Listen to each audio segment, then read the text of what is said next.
Tonight, after sunset, you will probably do something so ordinary that it feels invisible. You will press a switch, tap a screen, open a laptop, or walk into a room already glowing with light. The darkness will vanish instantly, and you will continue your evening as if this is how night has always worked. But for almost the entire story of our species, night did not behave that way. When daylight ended, the world was swallowed by darkness. Not dimness, not inconvenience, real darkness, the kind where your own hand could disappear inches from your face. For hundreds of thousands of years, your ancestors lived with that reality. Half of life happened under a black sky. There were no streetlights, no phone screens, no lamps humming in the corner, and for most of human existence, not even candles. There was only moonlight, stars, embers, and whatever flame survived until morning. So the question is simple but strangely powerful. What did human beings actually do with all those hours? Begin with fire. Fire was not just warmth, it was not just a cooking tool. It was the first technology that changed the shape of time. Before people could control flame, sunset meant retreat. Like other primates, early humans had to stop moving, find shelter, climb, hide, and wait. The night was not empty. It was occupied by animals that were better built for it than we were. Their eyes worked in low light. Their hearing was sharper. Their teeth were not symbolic. A fire changed the rules. Around it, humans created a small island of safety in a dangerous world. Inside the glow, faces became visible, hands could work, children could rest, predators were kept at a distance. Outside that glow, the ancient night was still waiting.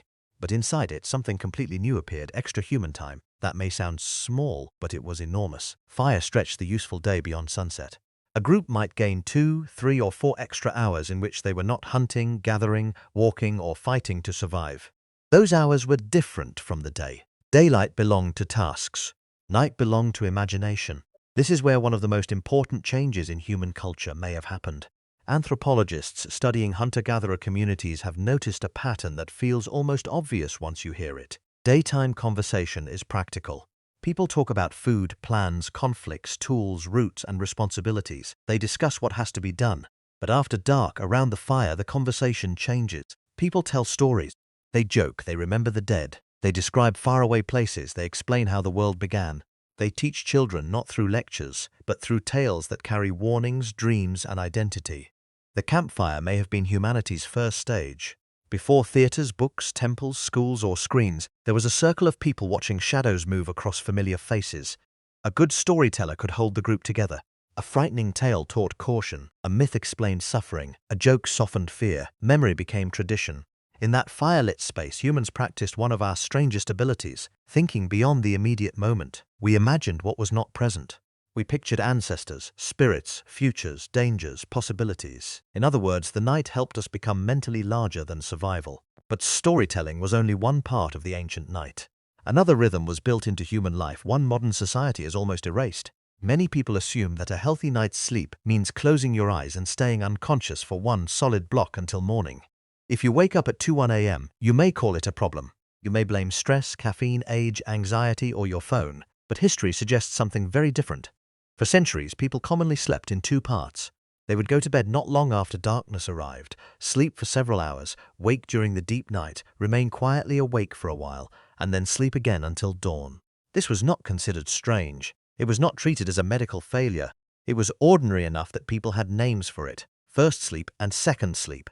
That middle period was its own kind of life.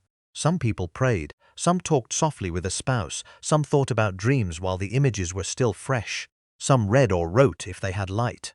Some visited neighbors. Some simply stayed in bed, awake but calm, letting the mind drift in a darkness that modern people rarely meet without panic. The world was quiet, and the brain seemed to enter a state that was neither ordinary wakefulness nor sleep. Modern experiments have shown how deeply this pattern may be rooted in us. When people are removed from artificial lighting and given long winter-like nights, their bodies often begin to divide sleep naturally. After several weeks, they stop sleeping in one compressed modern block. They sleep, wake peacefully for a period, and then sleep again. The body seems to remember an older schedule once the electric world stops shouting at it. That wakeful interval matters. People in such conditions have described it as peaceful, reflective, almost meditative. It was not the restless frustration many of us feel when we stare at the ceiling and worry about tomorrow. It was a quiet chamber in the night, a pause between dreams, a private space for thought.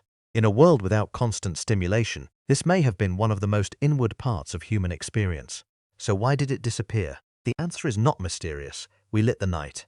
First came expanding cities with organized street lighting, then cheaper candles, then gas lamps, then electric bulbs.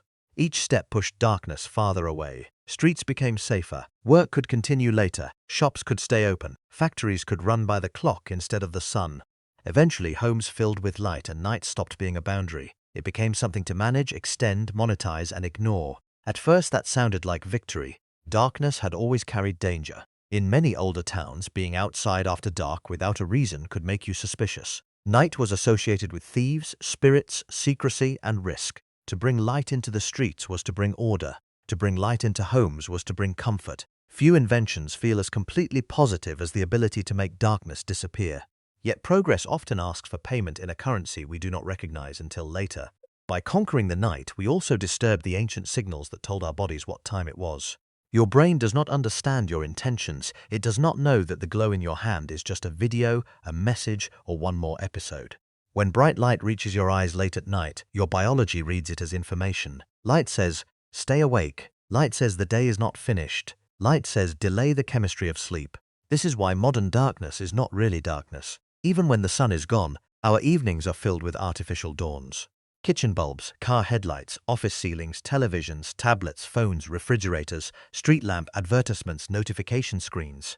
We live inside a manufactured twilight that follows us everywhere. Our ancestors watched the sky fade from gold to violet to black. We watch rooms remain the same brightness until the moment we decide to collapse. And then we wonder why sleep feels broken. Maybe the body is not always broken. Maybe sometimes it is confused. Maybe when you wake in the middle of the night, some older rhythm is still underneath the modern one, trying to surface. This does not mean every sleep problem is natural or harmless. People suffer from insomnia, and many need real help. But it does suggest that our definition of normal may be too narrow. A single uninterrupted sleep block is not the only way human beings have rested. It may be, in some ways, a recent arrangement created by clocks, jobs, electricity, and the fear of being tired. Think about what vanished with the old night. We lost the daily experience of true darkness. We lost the habit of sitting with others after sunset without screens competing for attention. We lost the sky as a shared ceiling, bright with stars most city dwellers never see. We lost a natural pause between first and second sleep, a quiet place where dreams, memory, prayer, and imagination could meet. We gained convenience, safety, productivity, and light on command. But we also gave up a relationship with darkness that shaped human minds for thousands of generations. There is something humbling about that. The modern world makes us feel advanced because we can override nature. We can work at midnight, shop at midnight, scroll at midnight, argue at midnight, entertain ourselves at midnight. We can make the room believe it is afternoon. But the body is older than the switch. The mind is older than the screen. Somewhere inside us is an inheritance from people who sat by fires, listened to stories, woke in the deep night, and lay quietly beneath a sky crowded with stars. Tonight, when the light goes on, notice how effortless it feels. Notice how quickly the darkness obeys. Then remember that for nearly all of human history, night was not something people erased. It was something they entered.